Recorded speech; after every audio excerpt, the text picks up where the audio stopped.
So first I want to thank this cafe and you for having us here. This is so wonderful.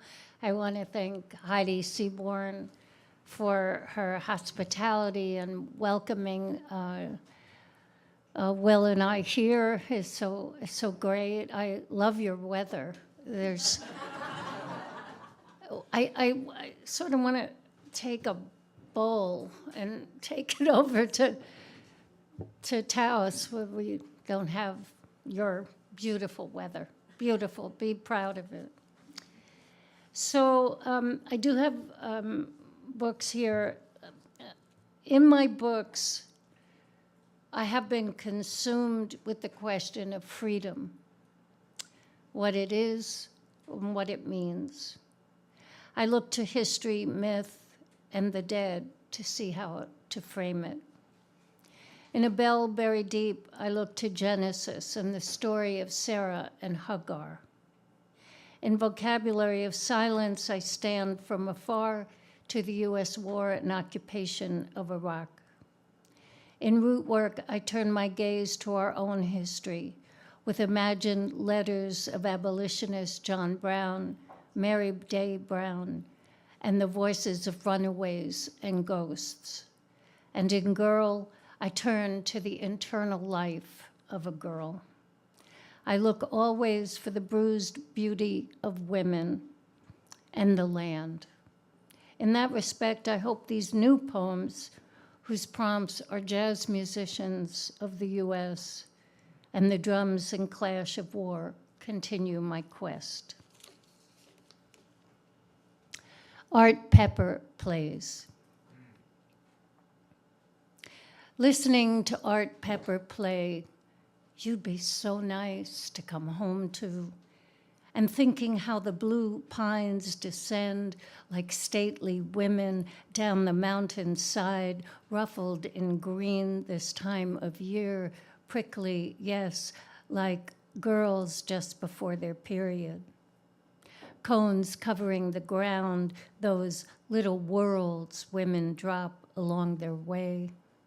Pepper is praying his way, his notes twisting up into cones of tone. Is there a woman defined by body, profound morphing as we grow older, possibilities inside us? As Pepper now mourns into my funny Valentine, which is all hard life, an offering to his mother, a runaway at 16, and then, well, what happened to her, I wonder, beneath her life, beneath his? How came those hard cones of fear? The frenzy with which they were made, as I was made, without margin or the picket fence life. Then in Prisoner, he tunes it outward, and always that minor note, like a short life, haunts. Art is saxing his alto way through summertime, meant to break us, I believe, or just his way of touching, or being exposed, suddenly, or almost so. The needle, the something, take this away, right into his arm, because the damage can't be sung away, can't be trusted. So he plays Bésame mucho, and as a woman, I always hear rupture, the ancient blue sound. And sometimes the music takes, it's like a pin at the earlobe, pushing through flesh.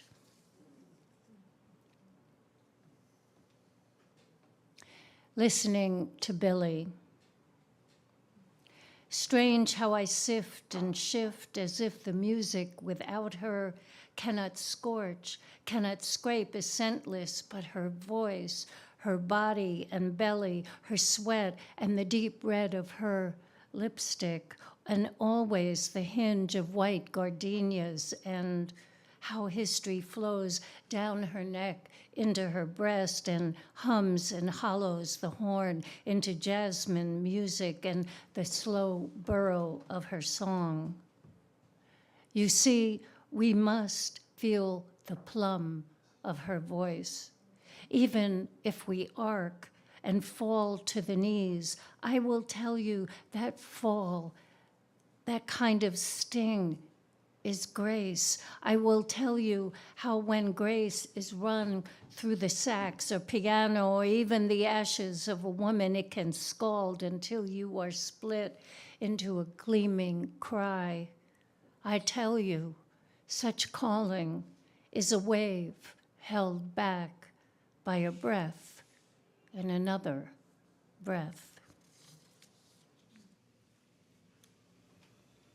Snowblind, New Mexico. San Cristobal Trail, January, keening cold. I'm walking to clear the lists, the hush of dislike, bitter residue. I had dreamt the old dream, regret bowing my back. Walking that day, I saw shapes like a remembered curtain fluttering. Sometimes we know what will come when it comes. So I walked bundled in old clothes, old as the dream, as the one memory haunting. Forest gleaming on either side, the sage grown dark, the blue spruce proud in the hills. There are times we knew sadnesses, to forget the ones we carry. The air was almost a color, like pinyon smoke in town. Then I heard the crows, their rasp thick and black as they were. They screeched, "Look, look," and I answered, I know. And as I did, it began to snow, so light it was almost thought, or my eyes dimming and brightening, masking the world. White moments dropping from nothing, it seemed, descending until I was in it fully. The snow so thick that there was nothing else, only my moving body, water flakes touching my face like tears, the secret of me, the black rock I never expose in shards, breathing, and I offered it to the sudden black crow just before me.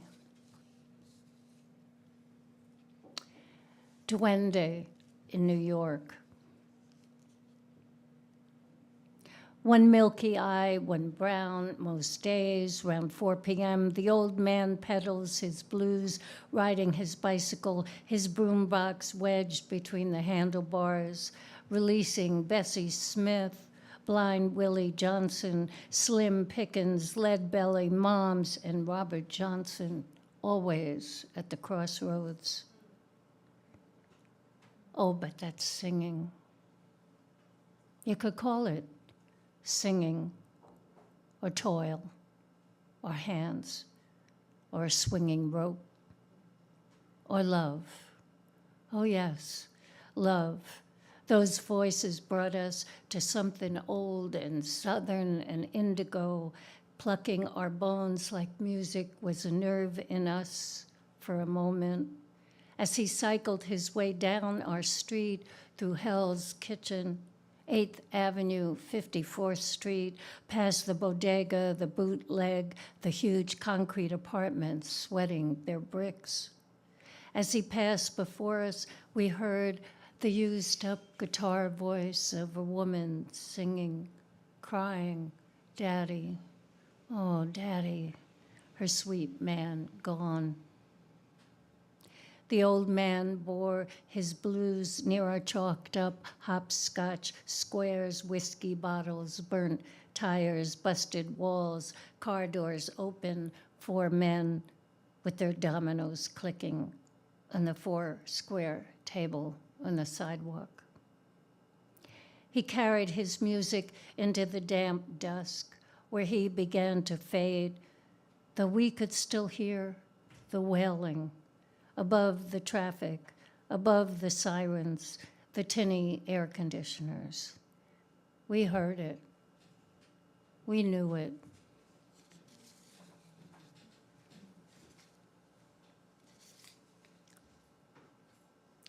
Rumor of God. After reading France writes, God's silence. I know that desperateness that vanishes as it is written.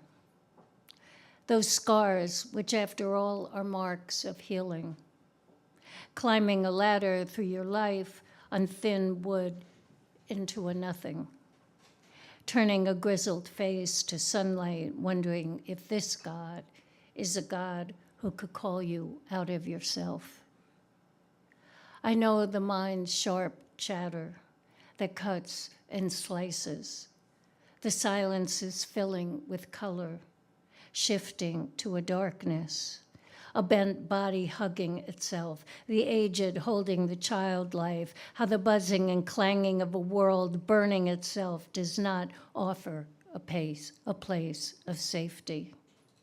I know what it is to open yourself, finally, to the rhythm of walking, sweat, and breathing, the cold against your face, warm inside a hand-me-down coat.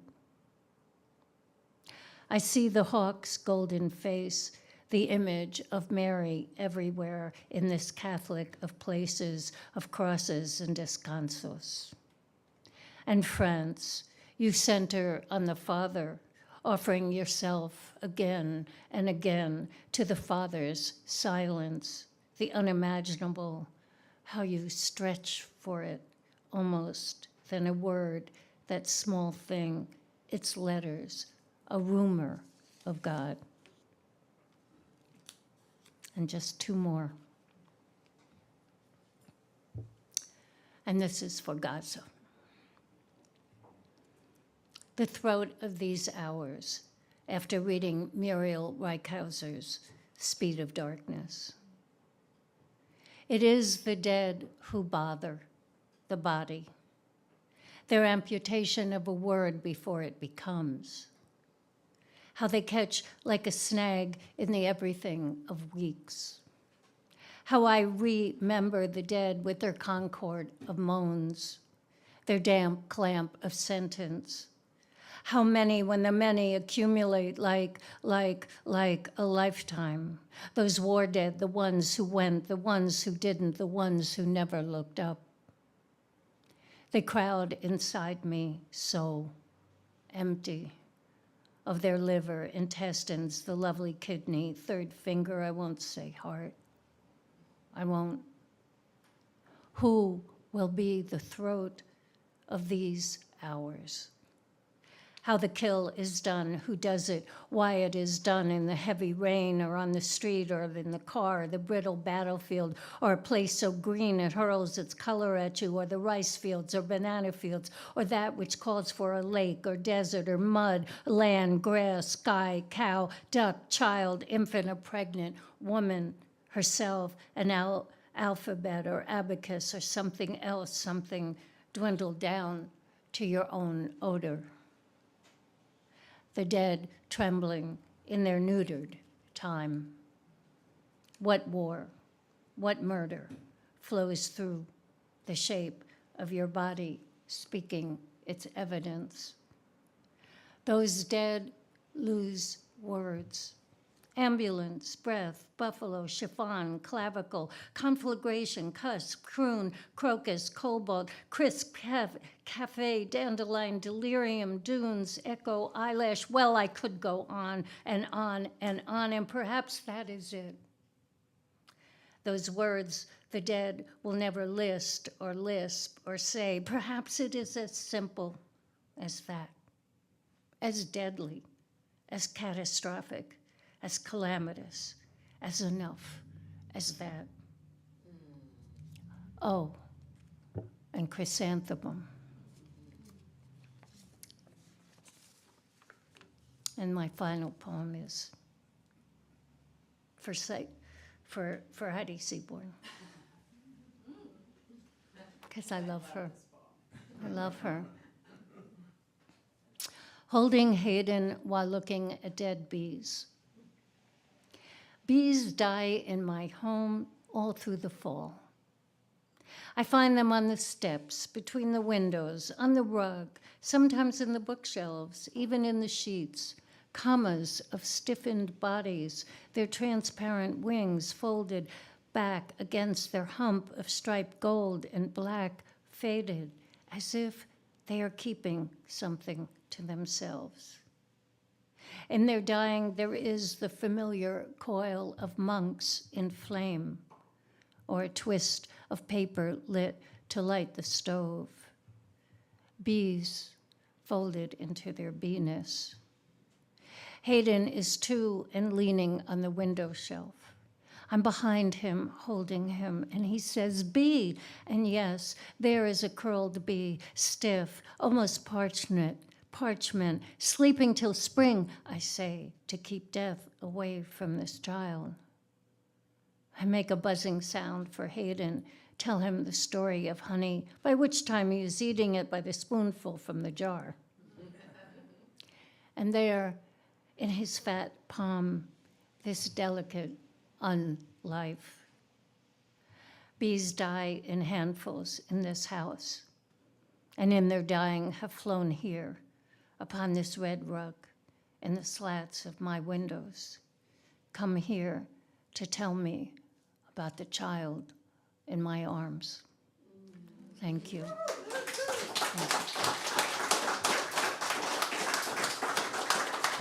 Sweet apple tree. Honey, being, I was a stronger version of myself in that nectar place, winged girl in the wild flowers. I wake in someone else's body. We buy chocolate, take a tram. Looking out the windows, the traffic keeps me locked inside.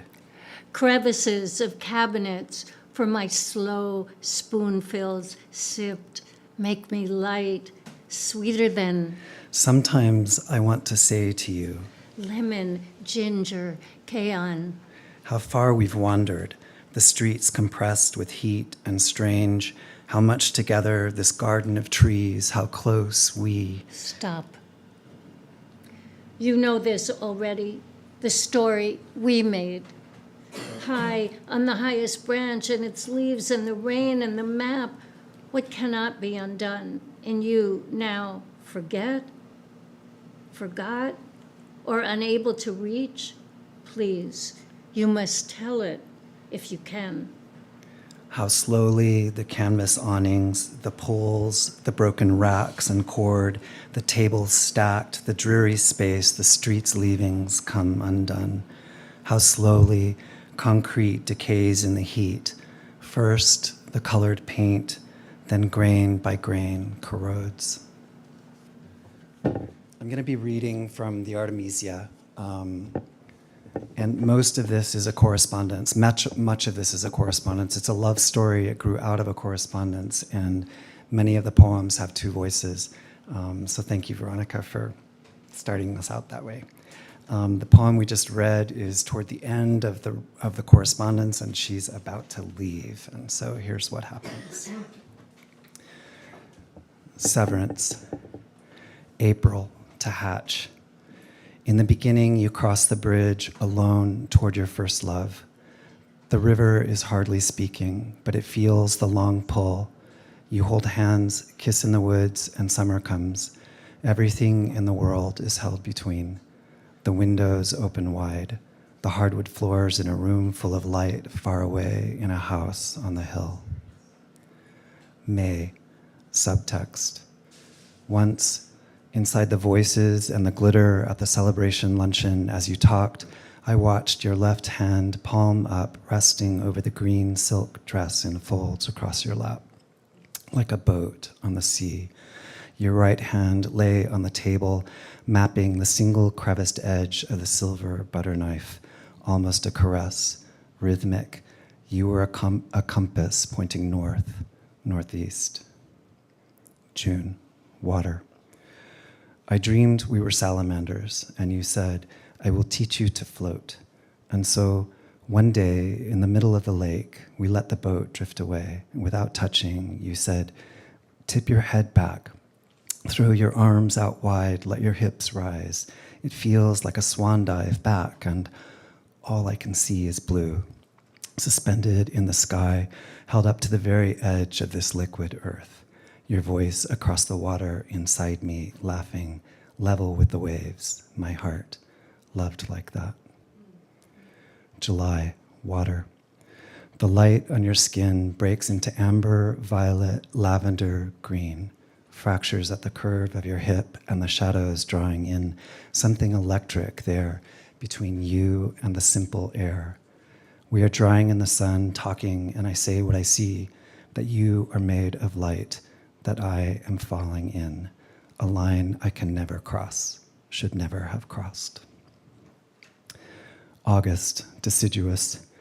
It came as a map, a survey of lines, a letter that you read aloud, a distance written in, a stop. In this country, drought makes things resinous. Longing is dust hardened with sap. Pinyon, juniper, sage. You touched my hand. It is a map, you said, my thirst growing like wind. It feels a kind of fire, a lie, sedimentary, mine.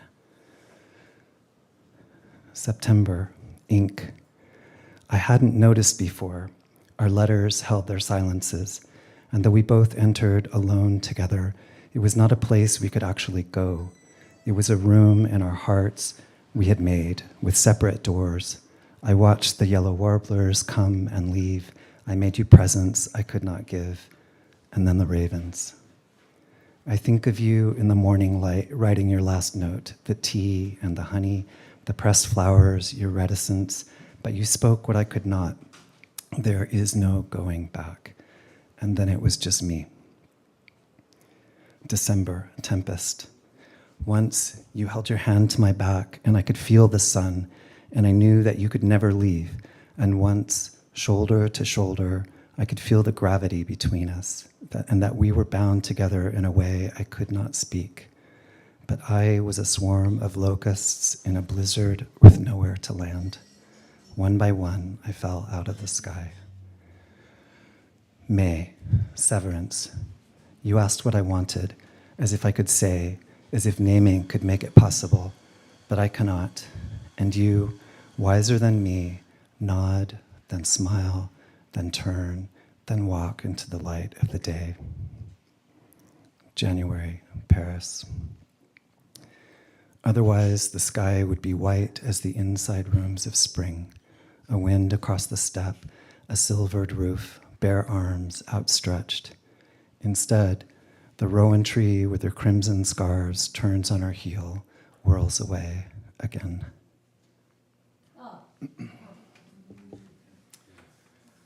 So I'm leaving out all of this sort of correspondence at the beginning, but there's lots of back and forth. She leaves, and then the background, I forgot to say, the background to this whole story is kind of the Artemis and Actaeon story, which, if you know that story, it doesn't end very well for Actaeon. It doesn't end well, but there are dogs in it involved, not nice dogs. Well, they were. They just didn't know what they were doing. But so what happens in the story is that, when you're eaten by your own dogs, those are your demons, right? And so the demons come out, and the second section of the book is all about the demons and the dreams that start to happen. And so I'll read you one of those.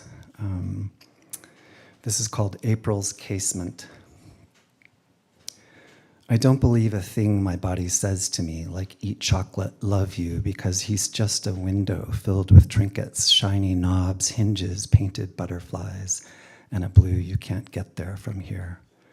I promise, break the glass and all your beauties fly away. I'm working on not waiting. It's like waiting, but without the pictures.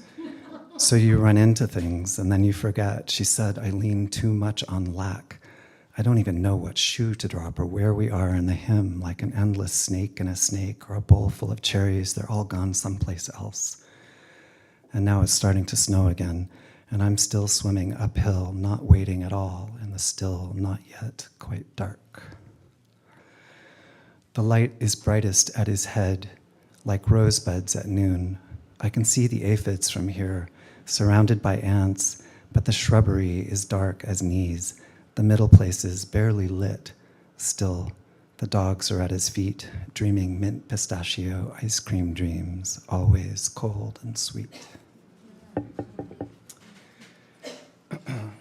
And then I'm going to end with this one. It's a long one. It's toward the end of that section, and it's when everything sort of shifts, and suddenly he starts to imagine that the voices can come back and the muse will return.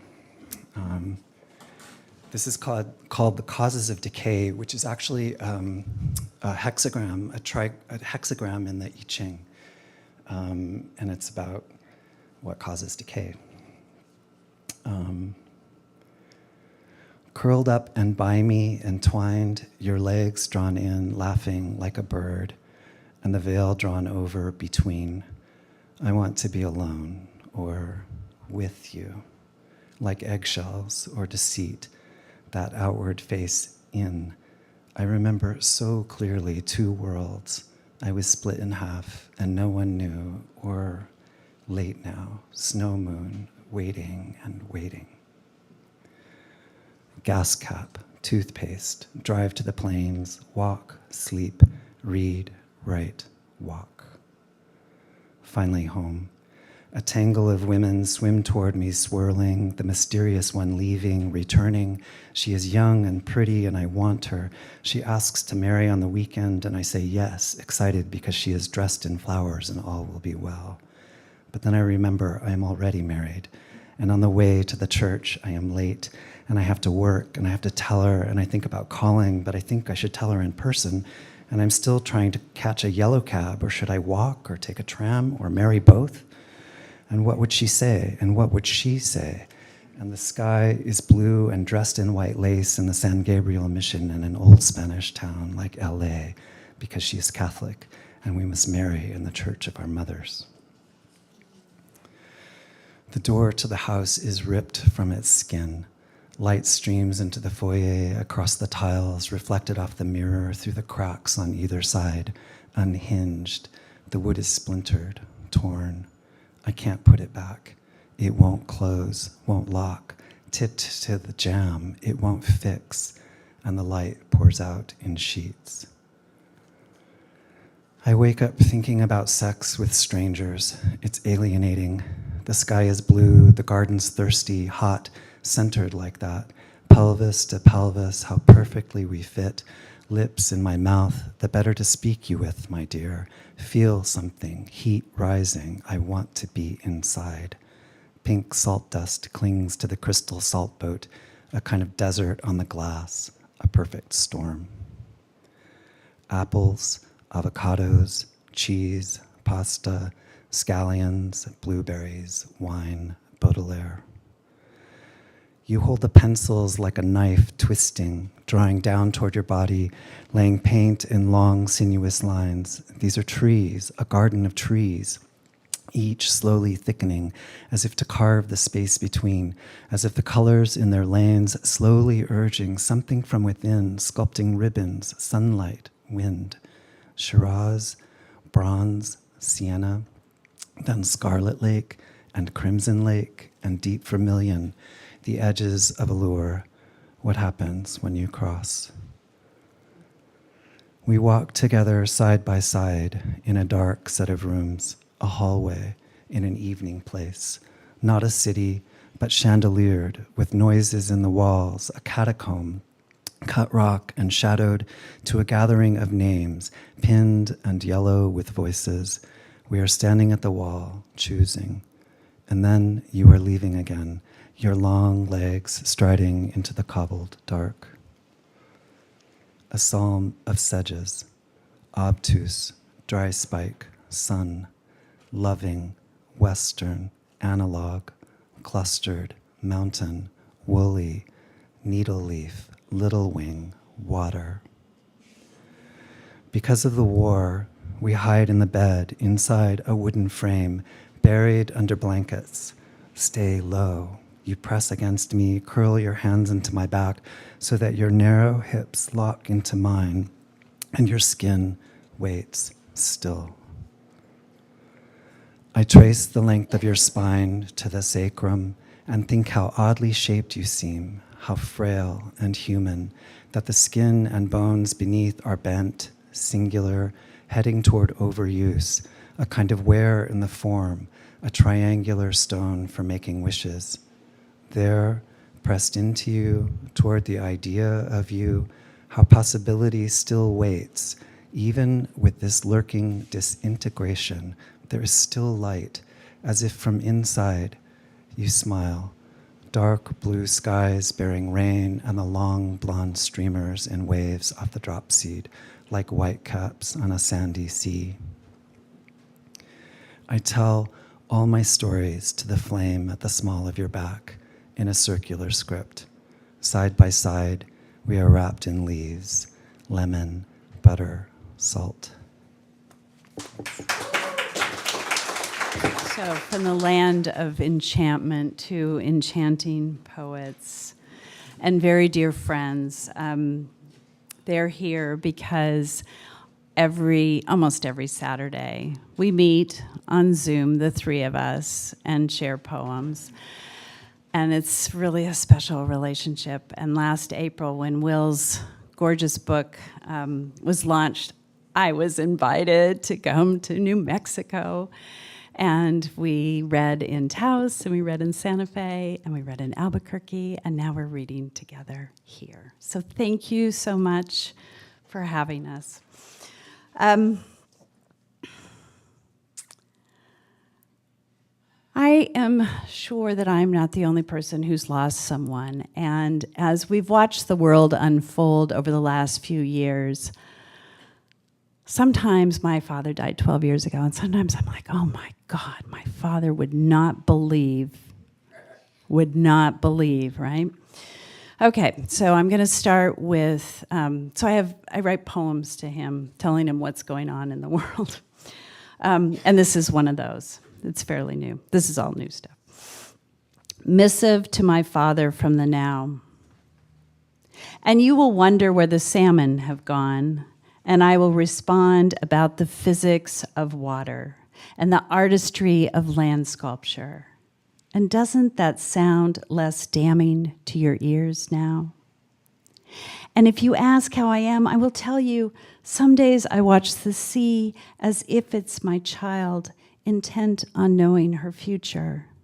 But how can I? Even you, Father, who exists beyond the temporal, can look back to before ashes, yours and the world's, how the light glistened like fish scales every evening, such furious beauty, and the promise of seasons casting one perfect arc after another. Then morning, all that was burning.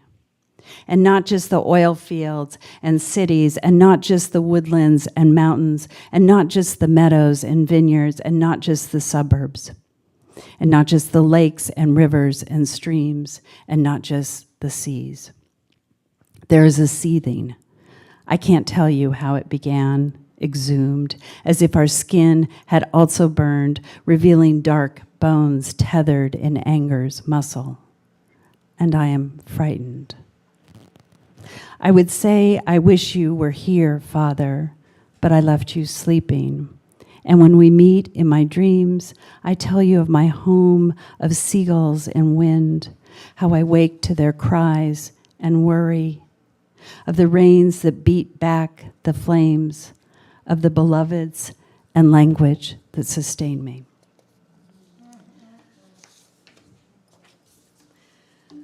So there was this election that happened. And this poem is called, I actually wrote it when it was 49 days before the election, and then it got published, and the journal said, can we change it to 42 days until the election, because that's the day we're going to run it. And I still think it's relevant now, because it captures that moment. So cast yourself back to maybe 10 days ago.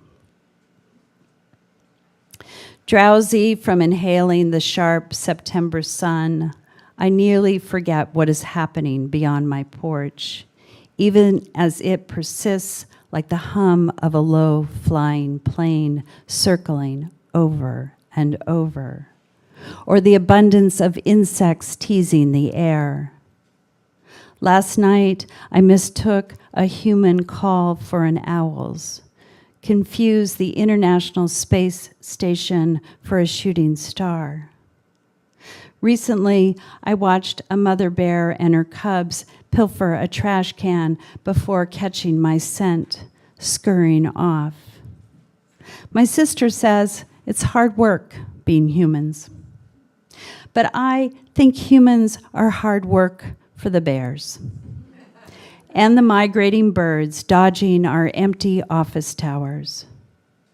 When a flag-flying pickup rumbles past, I realize I've been holding my breath again. So we may be holding our breath for a very long time. But, and a bunch of us were talking earlier about how are we dealing with this moment? And everybody has different strategies. But I am choosing to lean into hope and faith, and especially love. So the next few poems are going to go right down that alley of hope and faith and love. And this one is called Take 5. So come with me on this journey, please. The tempo changes. Rain in late August, wildfire season extinguished. As my email clutters with democratic emergencies, I play Brubeck's Take 5 on loop, like when I was 17, driving through green, green, green, untarnished by sunlight. Listen to the drum solo, in enjambment, off-kilter, giddy, like love. Yes, let's say it's love. Such an unstable, impromptu gesture, the rhythm hesitating, a syncopation teetering. I plan a yard sign, I phone bank, donate the small change of eighth notes, each beat a brightening. Again, the brush over drum, shuffle, shuffle over cymbal. I'm vowing to stay alive with the man I love as the horn sheds its clothing on the floor. I highly recommend just listening to Take 5 over and over and over. It really has been a wonderful thing for me. Okay, well, I'm leaning into a little love. And since my husband braved to come out to a poetry reading, this is for you. Love. There's so much I don't tell you. How the way you say yes gets me every time. I languish in the language of our morning, could grow old under the moon that bends through our skylight. Marooned in this late life marriage, I've come to desire our isolation. There's an elderly couple that walk hand in hand past our home most days. I've stopped imagining us. Sometimes I bite off a question as if it's a piece of chocolate. Let it warm in my mouth, savor the dark sweetness of unknowing. When first a heat wave and finally a storm killed the plum tree, I mourned spring and the stupid love of everything pink. But she cut the plum tree into firewood, and on my birthday, we burned it all.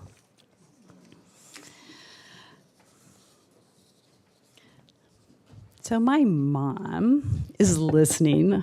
Hi, Mom. And she's very intrepid. She was going to drive over here from Mercer Island, and I said, nah, it's raining. But she loves to drive places. And this summer, she did, was it this summer? Yeah, it was this summer. She did a road trip to Montana. And this is for my mom. It's titled, My Nearly 90-Year-Old Mother Road Trips to Montana. Where rivers slough beneath the bank, round the stones eddy in the slow run home, an alluvial fan of sediment and sentiment. My mother needed to say goodbye to the rivers. Bitterroot, Yellowstone, Flathead, Blackfoot, Bighorn, Gallatin, where her fly once teased the brown and cutthroat, once cast into the light of my father. Morning mist sifting off the meadows like steam rising from the coffee brewed over their camp stove. Wading hip deep in the currents, their lines whipping through the weather, whatever that day offered. Catching a silver glimmer, then releasing as if each fish was a child held for an instant. If I was there, it was as a trout, a fluorescence in motion, the stream coursing past. A river seeks weakness, the unrooted. My mother had brought her fly rods, renewed her license, but the rivers were thick with memory, and she is an old river, resisting, then changing direction. Okay.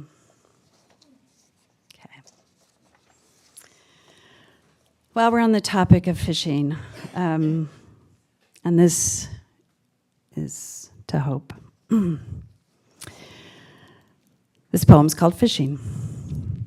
With fingertips, I peel off the skin, then debone soft salmon flesh, the hue of autumn leaves, the late afternoon sky.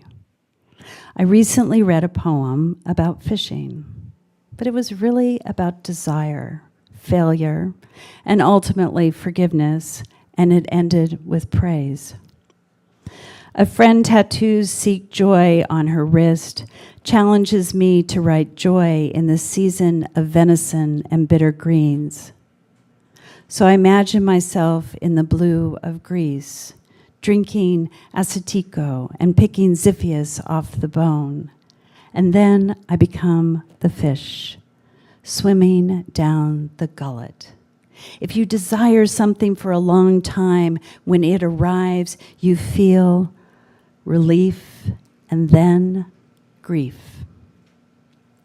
There have been 5 mass extinctions in the life of planet Earth. The shark has survived 4. I keep thinking of that Bob Dylan line, he not busy being born is busy dying, and I wonder if busy is the issue here. I've spent my life on the pages of a planner, but now in the uncluttered space between days, I hear the faint sound of oars. Then imagine Jonah in a fishing trawler, wrestling Hokusai-sized waves, the kind that minnow a mountain, and God sends him into the belly of a whale. I have drowned once and will again. Perhaps I've angered God. Perhaps God is the shark in this story. And survival is a Tao, is a mistral. Yet, that quick tisk of hope, yet. The act of a tree shedding leaves is one of conservation, a gasp of exuberance before letting go, like the salmon dying after spawning. Thank you. I'm going to end with a poem that I've actually read here before, but it's a poem about being neighbors and I'm here in my neighborhood. And it's a poem about the wars, but it's really about bringing light into each other's lives. And thank you for bringing light into my lives and my life, and I hope that this evening is bringing a little light into your lives. Oh my God, I really stumbled there. Okay, let's see if I can get through this poem. Visible light.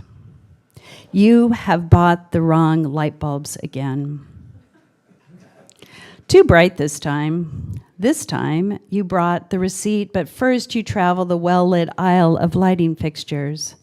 There's a notice about a ban on fluorescence, which reminds you of Ben's offer for a bioluminescence paddle in the Salish Sea. You want that, to glide out into the wash of light, stars, and sea, bedazzled. But here, in the West Seattle True Value, you are confused by wattage. The question of dimming an LED. How many hours of light should you expect? The time changed this week, and you hustle home to walk the dog before nightfall, his vision dimming with age. In the dark, he runs into lampposts, even as they cast a glow, and as the neighbors' televisions pulse a spectrum of the evening news, the wars brightening their big screens. You can see into their living rooms in a way you never do during the long summer evenings when you wave to one another, stop to chat about the weather. Walking the dog in the gloaming, you feel an unexpected tenderness for your neighbors, a desire to enter their darkened rooms and sit beside them watching the televised world. Maybe you would be silent together, or perhaps someone would turn on a light, offer a glass of wine. You want that to be a reason for light. Thank you so much.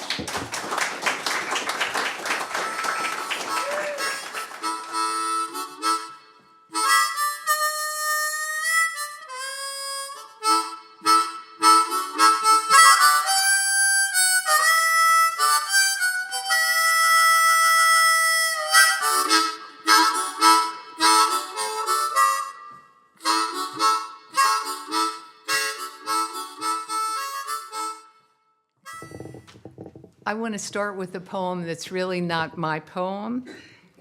After the election the election results were such a shakedown that all of my friends were sending me comforting messages, and this is a good one. Is the lyrics of a song called "Somewhere to Begin." The lyrics are by T.R. Ritchie, and I inserted the word poem instead of song. People say to me, "Oh, you gotta be crazy. How can you sing in times like these? Don't you read the news?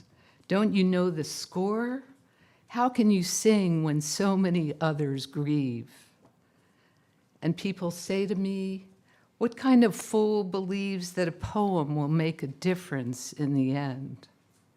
By way of reply, I say, "A fool such as I, who sees a poem as somewhere to begin." A poem is somewhere to begin, a search for something worth believing in. If changes are to come, there are things that must be done, and a poem is somewhere to begin. This is my poem called "Changing Face of Fall." Where does the amber come from, or the color that starts first as a deep gray purple, like a bruise, undertones that will later ripen to a less distinguished color? And where does the heron hide when he is not visiting the pond? Today he lingered as I kept my distance in an unspoken pact between us to remain invisible. And how does the tree hold those impossibly large leaves, each one twice the size of a large man's hand, crumpling and curling, some still green when they fall? I wonder about leaves, the ones that look like sunsets, only they are too bright, too pure. They must come from some unknown palette, waiting for just the right time to smear gold and red together. Or the berries, now shriveled and napping, blackened dried nubs, gone back into themselves, retreating until they can gift the world once again with their lushness. If this is fall, then I will wear it behind my eyes. Thank you very much, and good evening. I have three poems tonight that there's absolutely no connection between the three. One is about the post-election, one is about lust, and one is about Thanksgiving. The first is called In the Garden of Time. Turn the news off. Turn the music up. Let us once again tend to the garden of goodness and light, rejecting, rebuilding, renewing, as darkness descends on the trampled flowers of promise. Morning will surely follow, morning after the morning. Together we must breathe the breath of beauty, of kindness, of resilience, knowing it's okay not to be okay. And for the love of God, I am not okay. My soul is scorched, my heart is bruised and battered. It's happened before, the death of a dream. Another will likely follow as we weed the garden in the dirt that is now, realizing with real eyes that singers must continue to sing. Artists need to again lovingly create. Poets must exude passion and truth. Dreamers must once again dream. And fighters, all of us in the fight for decency, must continue to fight in the order of now, in the garden of time.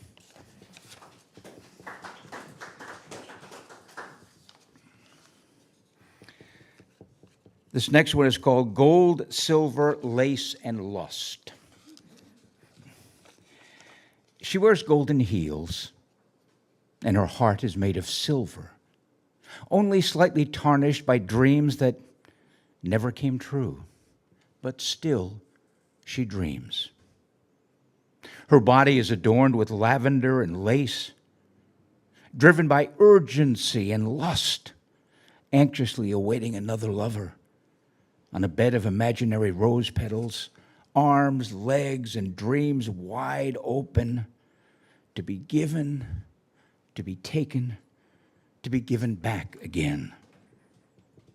Her scent fills the crevices that sparkle and delight as the candle flame flickers, dancing softly to the tune of time, while I second-guess the surrender, momentarily blinded by the gold, silver, lace, and lust.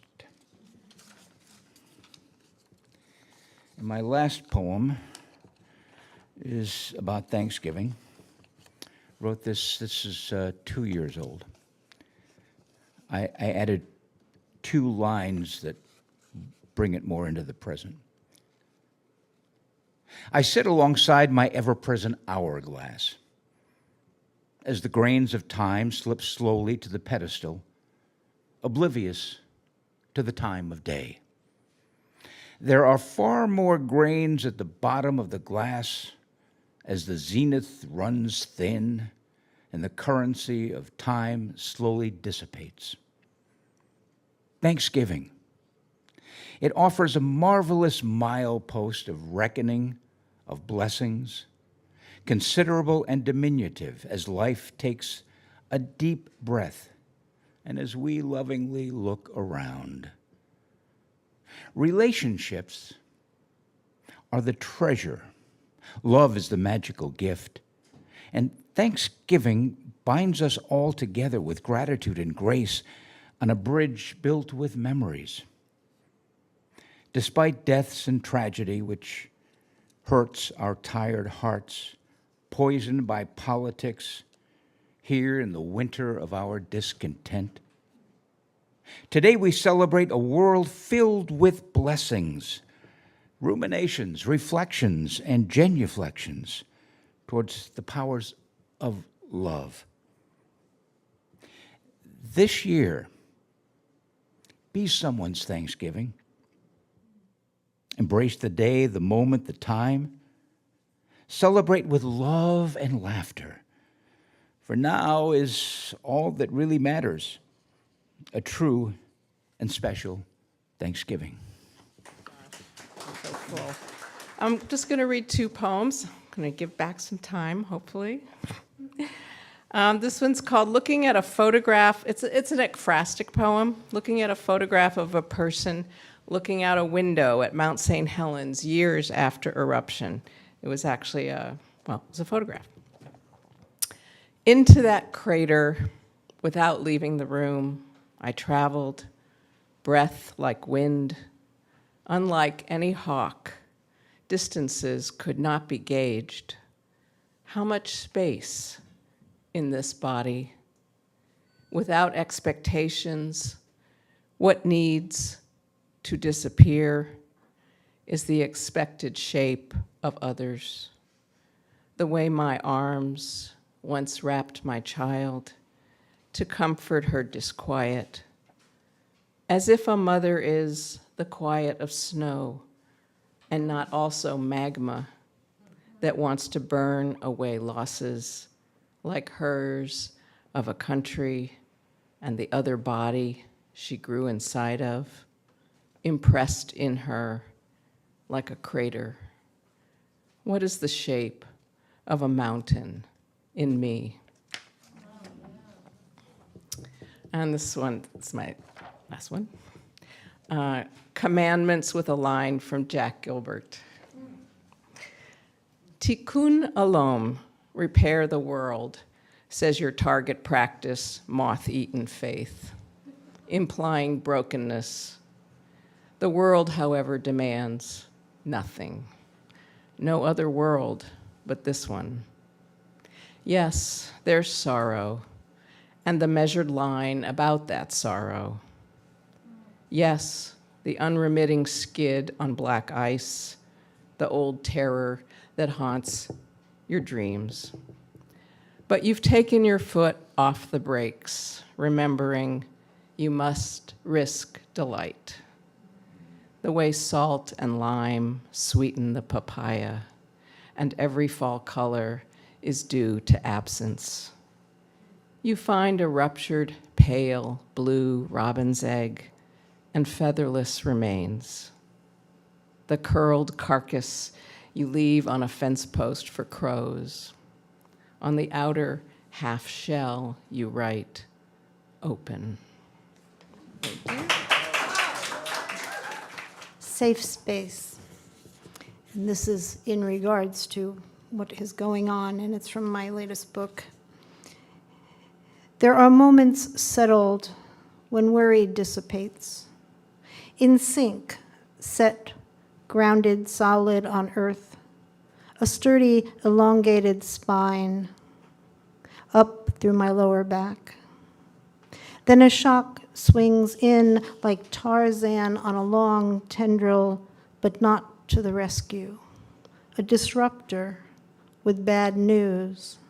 I cringe, flinch, fold inward, the world tilts. Then the fall, a deep well, cold, damp, clammy skin crawl, A wire tightens in my throat. Stability, a shadow. I must slow down, touch earth, find the smooth stone in my pocket, rub it with my thumb. Ask for what I need, something small. Today, when I spilled into despair, lost my center, uncertainty flooded, a part of me knew my cerebral cortex would come back. My toes, fingers, heart, and gut would respond to my plea for calm. Brain fogged, I start with each finger, feel the pen, the fabric against my thigh, my cool cheeks, a hug across my heart, back doors into this body, to the safe space that begins with tactile presence. And I'll read one more also from the book in the same section. It's called Learn to Love, and I'll tag it onto your love poems, Heidi. A new world is on its way. It started at Woodstock with Vietnam protests. Long-haired rebels took off into the blue sky on motorcycles, forever nomads. Now how many live in RVs, like Romani travelers, changed by necessity. Far from the standard American capitalist lifestyle, way beyond the reach of the buzz.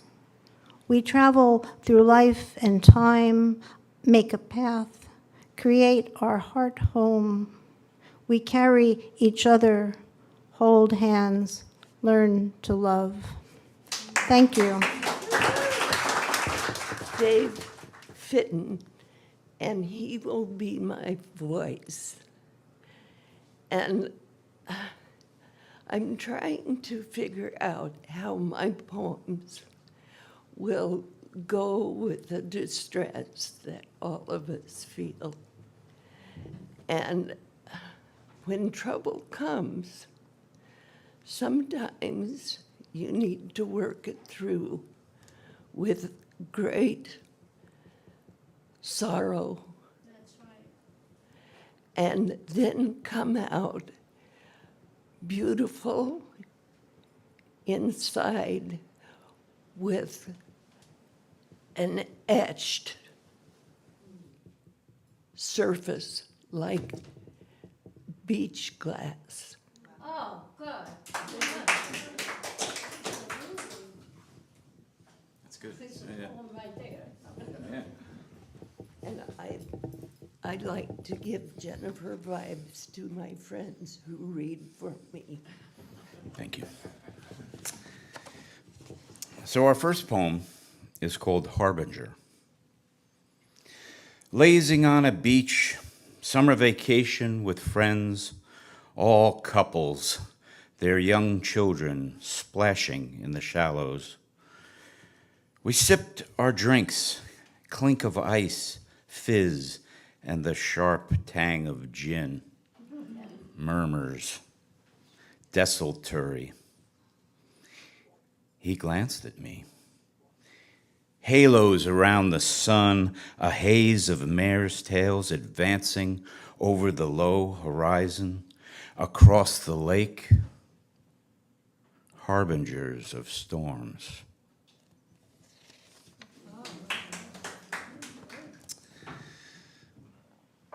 Glass heart. Stoned, the boy was lost in a congregation where listeners locked down on the music like clamps. Only he saw how Bach carved light into dragons, twisted color and song into lava dancing down through the windows. Fugue in G raced in primaries above the dark heads and the pews. You told me this story years later, on a day round and etched as beach glass. True, the hill and the market were clear, but still breezes bore sweet teeth that recalled us to autumn. Your words bounced off my face like weak sun from the bay. We stood above freeways, somber ports and dark water. White marguerites shivered in pots at our feet, and wind pushed the light toward clouded mountains, yellow, pale, gray, overcast. It feels like October, you whispered. We made love in the evening, opened like dahlias and trembled, your eyes and your touch and my face filmed over with mourning. I grieved for my parents, my lover, my marriage. I needed to howl in your arms, drink and cry all night until I puked, slit-eyed, bloat-lipped, a woman vomiting glaciers of sorrow and lust, emptying and raging until I grew clear and hard as the colors in hearts of glass, stones on the beach. So I'm guessing that a lot of you have heard of the Wrinkle in Time book. Yes, and I don't know if many of you also know that it is a trilogy. Does anyone know the title of the second book besides Debby? On a swiftly tilting planet. So the title of this is Finding Your Place on a Swiftly Tilting Planet. On the backyard spring grass, a little girl sleeps. Left ear to the ground, she hears the fire far down. Madrigals of spinning 1,000 miles per hour around the sun. Mama wakes her to learn to tell time. Warns don't read ahead of the other fourth graders in circle tomorrow. When her turn to read one paragraph finally comes, she is lost ahead, sent to the corner again. As the sparks fly up, she imagines what Meg does next. Okay. Okay, this one is titled Secular Times, classified ad number 1,000,000, after Sarah Rule. I want a garden, but wait. I also want a garden of legendary things, a phoenix, some magic bean dirt, one golden apple on the tree of the knowledge of imagination and reason. Each weed a back door to the underworld, each rose a lover's handbook, paths laid for wandering, the sudden turn, oracular daffodil, singing bee, galactic ideas with blast, the center everywhere, circumference nowhere, everything, the now and soon to be, twirling white milkweed seed. Thanks. Three poems, so thank you. This first one is kind of a chance encounter where you see someone you haven't seen in a while. It makes you think of someone that you both knew. Okay, it's called A Love Poem Unsaid. My feet stop moving before I know why. The woman's hair is still orange-red, shorter, a jean jacket, her eyes on her phone. You aren't here, but I remember you had introduced me to her. She was your friend, not mine, maybe once mine, back when a trumpet kissed your lips and we sang through yellow metal, vibrating strings, back when I believed love meant a boy liked me and not having a lunch buddy who didn't mind eating away from others. Love wasn't your head on my shoulder, bussing back from band camp.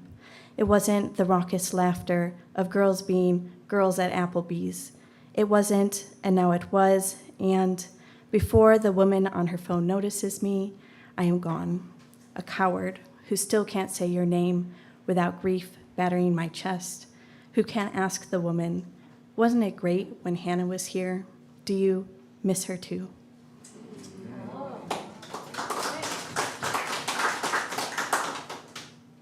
The second one is a little bit more fun, kind of, and came after binge watching Doctor Who, which is a sci-fi show. I don't know if you're It's called When the Time Lord Cybermen Teleported to Their Ship, or Where Were You Last Night? But how does a teleport actually work? Does it lock on and beam up all organic matter?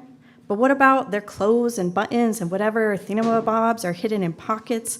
When a person touches another person, they both get beamed up. Is there a charging limit to the teleport? What if I touched a person who touched a person who touched, or is this Stone Age thinking? Or is it a proximity boundary? Everything within this vicinity, circle, radius, field. But then how does it know to stop at the floor?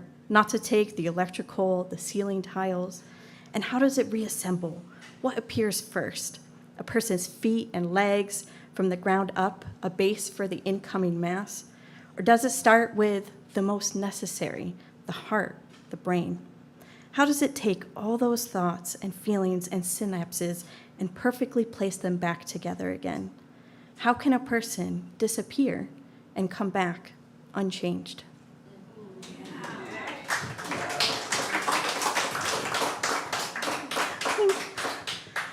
This last one just always makes me happy and has a little bit of hope, so I thought that would be good for today. It's called container, a hollow object that can be used for holding something. I don't know the name of the plant. It's waxy, house plant or office plant, hard to kill, which I like. Yellow-green leaves sprout from a thin stem stalk with a green-green smear in the middle, as if painted by an abstract artist, no two the same. I water it once a week till the excess ekes out the bottom of its baby blue container. Like this, I move in certain motions, the ones that sustain. The ones I need to do, like writing emails, strategizing how to beat the competition. Moving money from checking account to savings account to credit cards and bill payments. I wonder where this plant would exist natively. Surely the half-succulent wouldn't tolerate the Seattle wet and rain. I wonder if it lives in the wild somewhere, and if it thrives in fields of its cousins, or prefers the brooding solitude beneath a shady tree. I wonder where I would exist natively. I think I'd be in a forest, anywhere. I'd migrate in cold winters. I'd write silly poems and love notes and words of affirmation. I'd sit with the trees and sing to them. I think the word houseplant would not exist.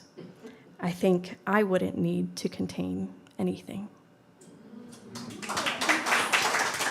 My first poem is just the first line, and you can imagine the rest. The things I did on my first day in office.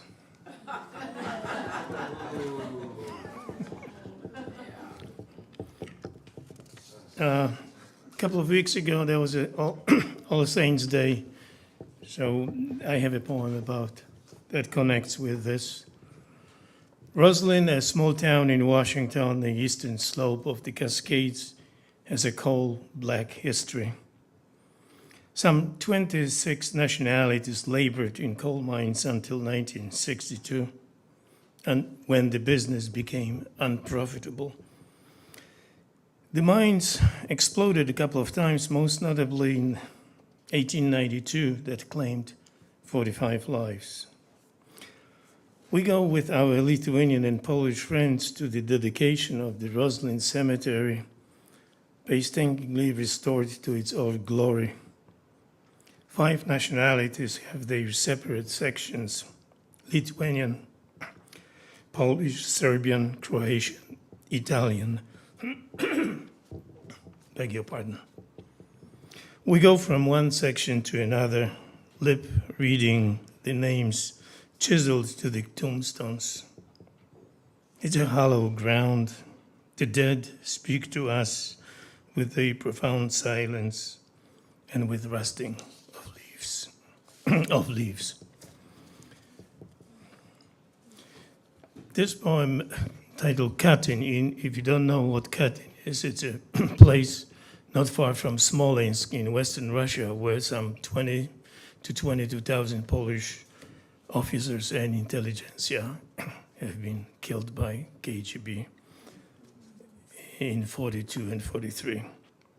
There are no trees, there's only forest, gunned down on April night.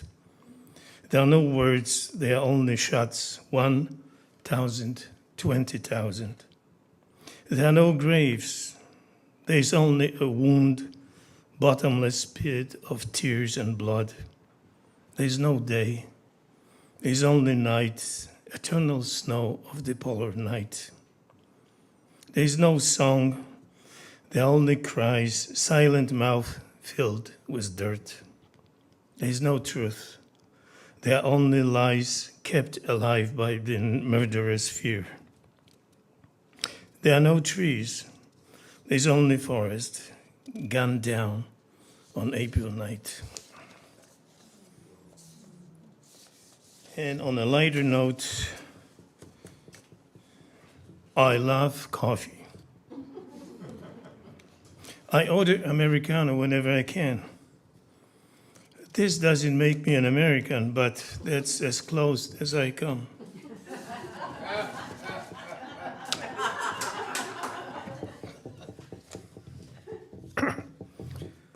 In Lancaster County, whether we drive from Intercourse or from Bird in Hand, we inevitably end in paradise.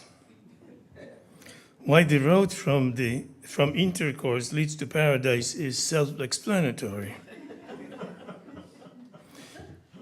But the reason the road from Bird in Hand leads to paradise is not. In Poland, little boys learn to call their picadillo ptaszek, or little bird. It's not hard to imagine why the road from Bird in Hand may also lead to paradise. This first one, I have two poems. The first one I wrote the day after the election. I've got a hunch, I'm out of luck, I'm out to lunch. I'm bound to crumble like a cookie, crack like glass, fracture like a bad hip, rip, unzip, trip to a divot. I'm sitting here eating leftover pizza after the election when what I really want is a better direction. I had hoped more citizenry would agree with my selection. Tell me, what was a zeitgeist for Obama, Carter, Clinton? What was that pendulum swing I just felt? Or was it a slug to the jugular? Is it that we citizens used to have more in common? Today I'm considering all the if-onlys. If only the Democrats had courted rural voters or had toned down abortion rhetoric.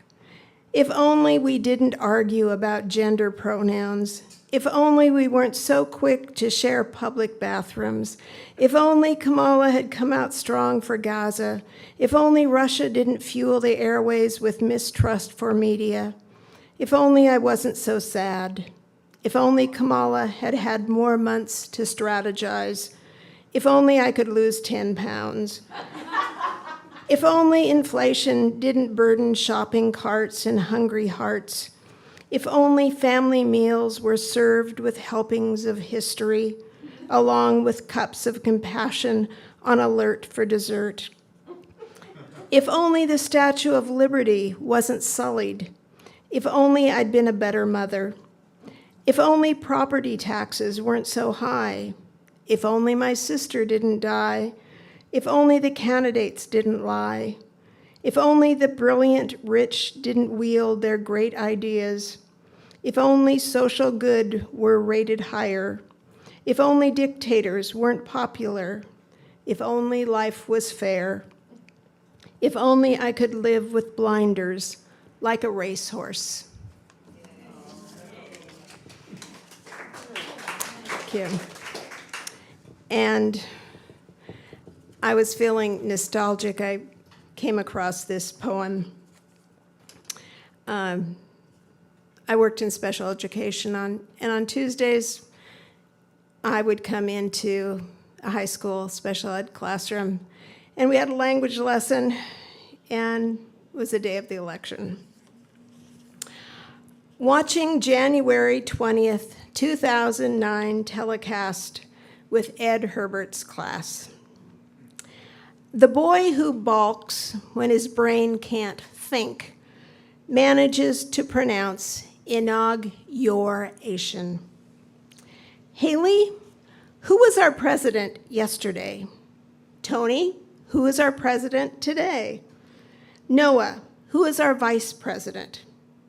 Gavin, who is first lady? Let's pretend we're in Washington, D.C. Who wants to be Barack Obama? Put your hand on the dictionary. Repeat after me. I promise to do a good job for the USA. Students share red salsa with blue and white tortilla chips as we celebrate our colors. The parade route goes along Pennsylvania Avenue. 2 million people are watching. Thank you. Thank you all. This first one is an ekphrastic about Monet's water lilies, which are huge canvases at l'Orangerie Museum in Paris. At l'Orangerie, closing soon, and I'm stuck outside with black exhaust, the grate and hiss of broken lights. Guards check my bag for explosives. In the door, a child whines, shoulders wall me out. But when I look up, all is blue, all a tender quiet.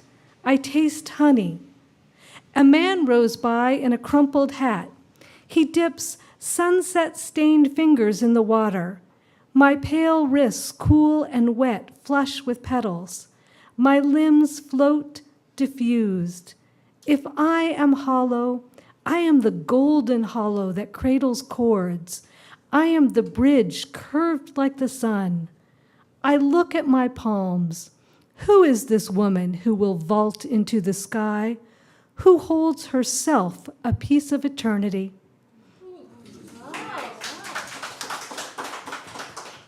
Okay, I'm going to take a big risk now, and this is going back to a theme from the first poem Miriam read.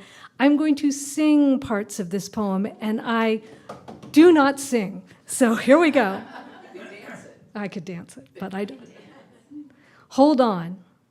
The singer calls out, "Stop right there." I do, cock-a-doodle-doodling 6-year-old joy. At 18, I braved the slush, stones of a New York City winter, sail through Carnegie Hall with a blacklisted weaver. We are the boat, rides through rough waves, a surge of grace. Banjo in hand, Pete Seeger, his name rings out.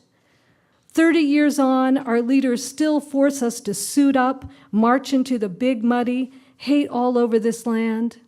I could say, we'll walk hand in hand.